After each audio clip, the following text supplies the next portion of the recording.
बिस्मिल्लाहिर्रहमानिर्रहीम। अस्सलामुअलैकुम स्टूडेंट्स, आज का हमारा टॉपिक है inter conversion of potential energy and kinetic energy, यानी पोटेंशियल एंड काइनेटिक एनर्जी की बाहम तब्दीली।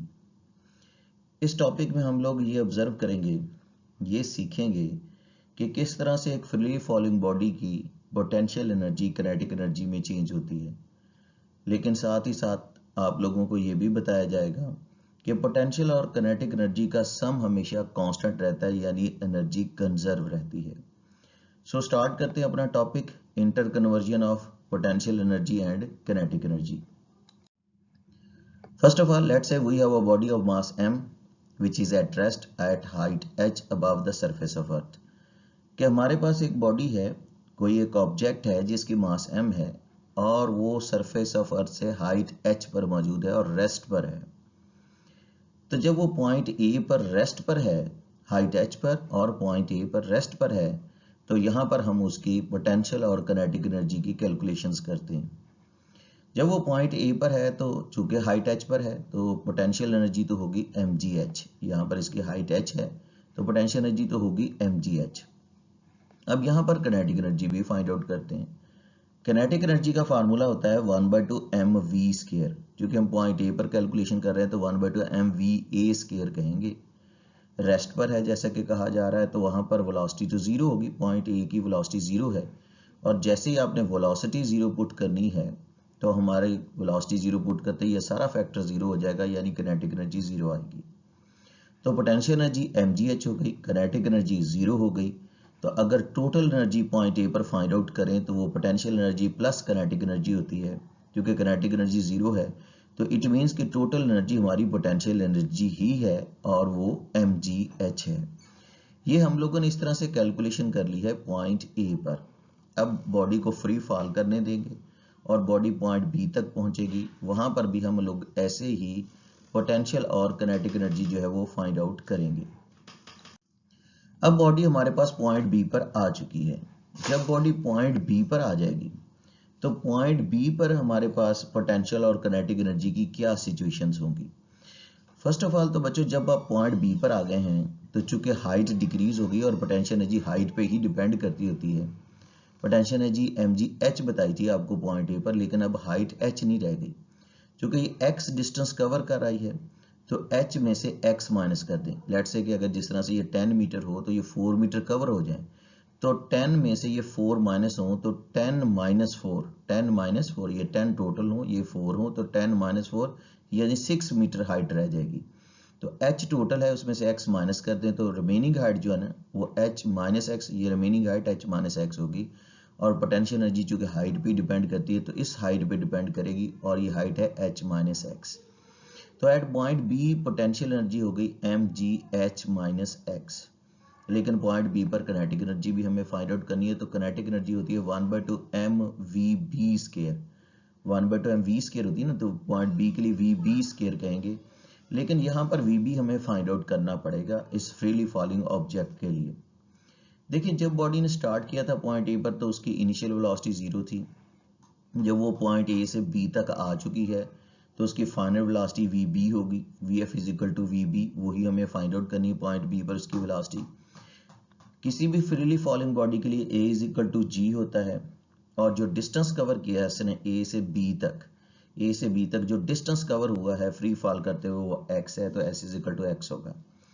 अब ये initial velocity zero, final velocity vf is equal to vb हमें फाइंड आउट करनी है, a is equal to g and s is equal to x।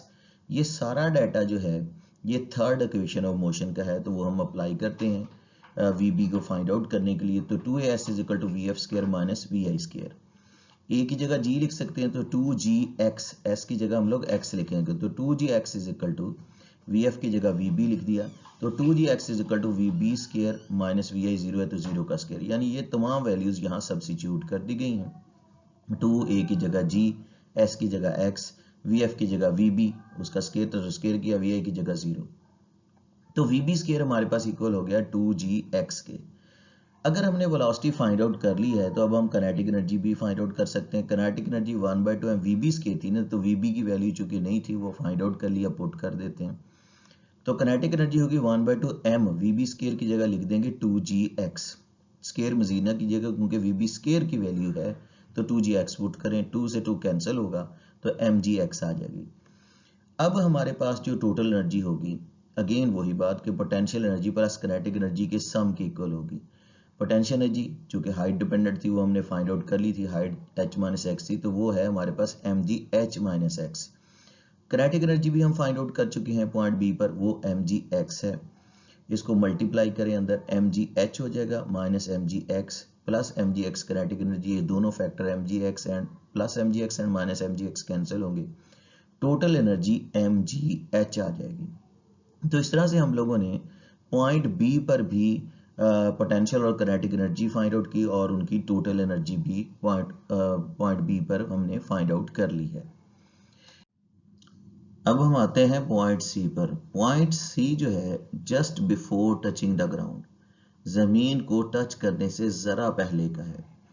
तो अब हम यहाँ देखते हैं कि हमारे पास पोटेंशियल और काइनेटिक एनर्जी की क्या सिचुएशंस हैं। पॉइंट सी पर just before touching the ground height तो नियरली इक्वल टू 0 हो चुकी है, तो पोटेंशियल एनर्जी हमारे पास चूंकि mgh होती है, चूंकि हाइट ही 0 हो गई तो पोटेंशियल एनर्जी भी 0 हो जाएगी। काइनेटिक एनर्जी हम फाइंड आउट करेंगे पॉइंट सी पर, 1/2 mv स्क्वायर होता है, vc स्क्वायर कहेंगे, vc हम फाइंड आउट करते हैं, डाटा कलेक्ट करते हैं। इनिशियल वेलोसिटी 0 है जब पॉइंट ए से चले थे, vf vc ये तो हमें फाइंड आउट करना है, a is equal to g होता है फ्री फॉल बॉडी के लिए, और अब डिस्टेंस h सारा ही कवर हो चुका है, s is equal to h है। ये डाटा भी थर्ड इक्वेशन ऑफ मोशन का है, तो 2as is equal to vf square minus vi square होगा, 2a की जगह g रिप्लेस होगा, ये वैल्यू सारी बताई है, सब्स्टिट्यूट करते जाएंगे। s is equal to h है, s की जगह h की सब्स्टिट्यूशन कर दें। फाइनल वेलोसिटी vf vc है, vc स्क्वायर कर दें, जो हमें फाइंड आउट करनी है, इनिशियल वेलोसिटी 0 है तो वो पुट करेंगे, तो vc स्क्वायर की वैल्यू 2gh होगी। ये वैल्यू इस फार्मूला में लाके पुट करें तो काइनेटिक एनर्जी 1/2 mvc स्क्वायर है, तो vc स्क्वायर की जगह 2gh पुट कर दिया जाएगा, 2 से 2 कैंसिल होगा, vc स्क्वायर की वैल्यू है ना, तो 2gh पुट कर दिए vc स्क्वायर की जगह, 2 कैंसिल होगा तो mgh काइनेटिक एनर्जी आ जाएगी।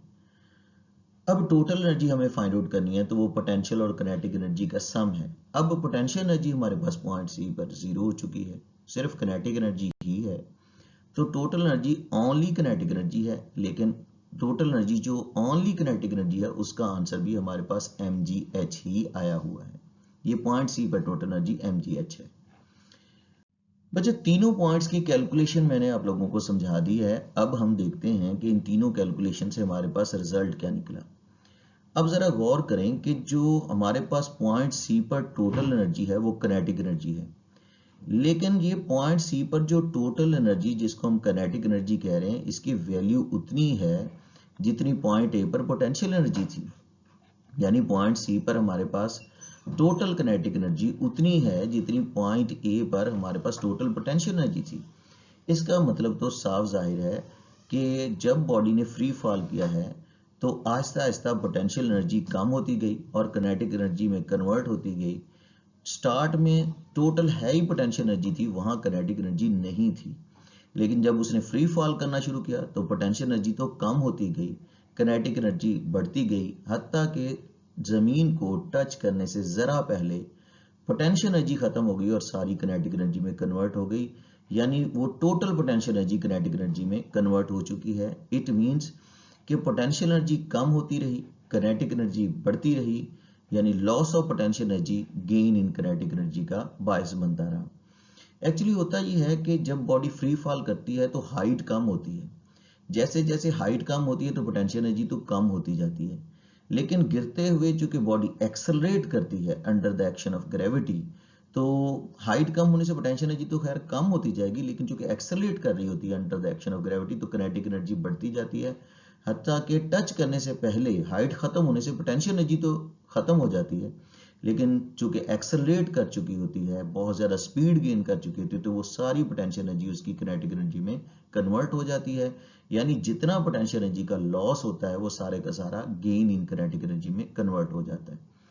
सो बच्चों अब हम ये बता सकते हैं कि ये एक हमारे पास एक रूल बन रहा है कि लॉस ऑफ पोटेंशियल एनर्जी जो है वो गेन इन काइनेटिक एनर्जी है।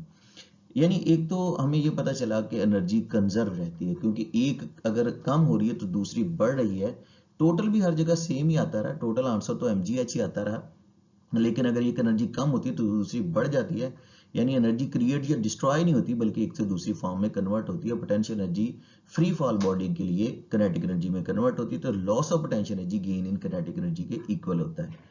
मैथमेटिकल फॉर्म में इसको अगर लिखना चाहें तो कुछ यूं लिखेंगे, लेट्स से कि यहाँ पोटेंशियल एनर्जी फर्स्ट पॉइंट पे mgh1 हो क्योंकि हाइट h1 है। अगर हम इसको फ्री फॉल करने दे पॉइंट 2 पर आ जाए तो यहाँ पोटेंशियल एनर्जी mgh2 होगी, तो कितना लॉस हुआ, लेट्स से यहाँ 10 जूल है, यहाँ 6 जूल हो, तो यहाँ पर 10 है, यहाँ 6 है, तो 10 माइनस 6, तो यहाँ से फर्स्ट पॉइंट से सेकंड तक आते 4 जूल का लॉस है। तो mgh1 होगी यहाँ पर पोटेंशियल एनर्जी, और सेकंड पॉइंट पर आकर mgh2 होगी, तो mgh1 माइनस mgh2 हो जाएगी, ये लॉस ऑफ पोटेंशियल एनर्जी होगा। लेकिन किनेटिक एनर्जी जाहिर है यहाँ आते गेन हो जाएगी, तो वो किनेटिक एनर्जी यहाँ कितनी गेन हुई, वो फाइनल से इनिशियल किनेटिक एनर्जी निकालें। पॉइंट 2 पर किनेटिक एनर्जी 1/2 mv2 स्क्वायर होगी, और शुरू में स्टार्ट में किनेटिक एनर्जी 1/2 mv1 स्क्वायर होगी, ये गेन इन किनेटिक एनर्जी। तो mgh1 से mgh2 माइनस करोगे तो आपके पास लॉस ऑफ पोटेंशियल एनर्जी आएगा, ज्यादा से कम निकालें, या mgh1 है या mgh2 है।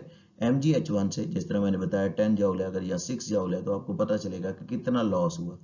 और अगर गेन इन किनेटिक एनर्जी निकालना है तो फाइनल से इनिशियल किनेटिक एनर्जी निकाल दें, 1/2 mv2 स्क्वायर से 1/2 mv1 स्क्वायर माइनस कर दें, तो loss of potential energy gain in kinetic energy के इक्वल होगा।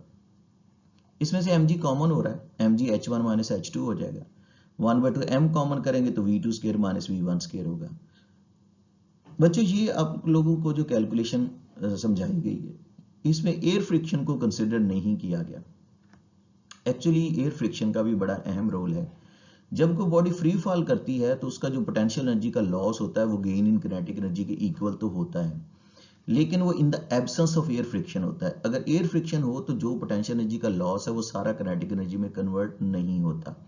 जैसे कोई पीस ऑफ पेपर आप उसको हाइट से गिरा के देखेंगे तो वो उसकी हाइट कम होगी, पोटेंशियल एनर्जी का लॉस होगा, लेकिन वो उतनी किनेटिक एनर्जी गेन नहीं करेगा क्योंकि एयर फ्रिक्शन उसको आसानी से नीचे नहीं आने दे रही होती। यानी पोटेंशियल एनर्जी लॉस में से वर्क डन अगेंस्ट फ्रिक्शन निकालना पड़ता है, रिमेनिंग जो एनर्जी होती है फिर उसकी किनेटिक एनर्जी में कन्वर्ट हो रही होती है। तो अगर work done against friction FH हो, जिस तरह से वर्क FD होता है जो कि हाइट h सारी में फ्रिक्शन के अगेंस्ट वर्क होना, तो इसको FD की बजाय FH से लिख देंगे। तो in the presence of air friction, इसी रूल को फिर हम लोग इस तरह से भी लिख सकते हैं कि loss of potential energy gain in kinetic energy की इक्वल नहीं करेंगे, बल्कि लॉस ऑफ पोटेंशियल एनर्जी में से वर्क डन अगेंस्ट फ्रिक्शन निकाल देंगे, mgh माइनस FH, यानी वर्क डन अगेंस्ट फ्रिक्शन उसमें से माइनस कर दिया जाएगा, क्योंकि सारी पोटेंशियल एनर्जी का loss gain in kinetic energy में नहीं जाएगा, कुछ पोटेंशियल एनर्जी का हिस्सा फ्रिक्शन के अगेंस्ट वर्क करेगा, जो रिमेनिंग होगी एनर्जी वो किनेटिक एनर्जी में कन्वर्ट होगी। mgh minus FH is equal to 1/2 mv square. इसको हम यूं भी लिख सकते हैं, अगर वर्क डन अगेंस्ट फ्रिक्शन वाला फैक्टर दूसरी तरफ ले जाएं तो mgh is equal to 1/2 mv square plus FH हो जाएगा, यानी loss of potential energy is equal to gain in kinetic energy plus work done against friction. की पोटेंशियल एनर्जी का जो लॉस है वो किनेटिक एनर्जी में इजाफे का भी बायस बनता है, और plus work done against friction, friction के अगेंस्ट वर्क भी होता है।